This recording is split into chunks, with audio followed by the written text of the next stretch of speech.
what is better, DC-DC charger or solenoid?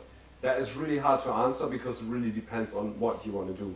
If you have got an old four-wheel drive with a constant voltage alternator where the voltage will always be around 14.2 volt, and you want to go for a cheap setup, you can just use a solenoid and it will charge your battery, not fully, because the voltage isn't quite high enough, but it will get enough in there, so you probably end up with a 70 to 80% charged battery.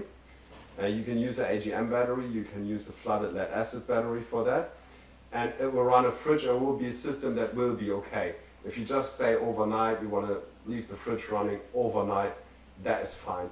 That works, you just drive the next day. But if you want to use a lithium battery, or you want to make sure that you charge your AGM battery properly, then you have to use a DC-DC charger, especially if you got a variable voltage alternator or if you got a temperature compensating alternator, because those alternators will reduce the charge voltage, and then you'll be lucky to get 50% charge into your batteries, sometimes even less.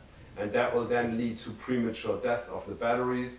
It will lead to the fridge turning off in the middle of the night.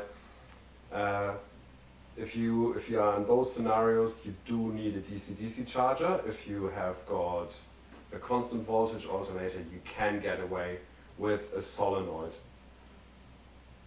The best of all would be if you use a DC-DC charger and a solenoid, because what you can do then is you get a properly charged battery, plus you can add a switch in your cap where you can override the DC-DC charger, the red arc BCDC 12, 25, 40 and 50D range lets you do that. So you override it, and you've got a bypass where you can link both batteries together, so you can also use the battery for jump starting that way.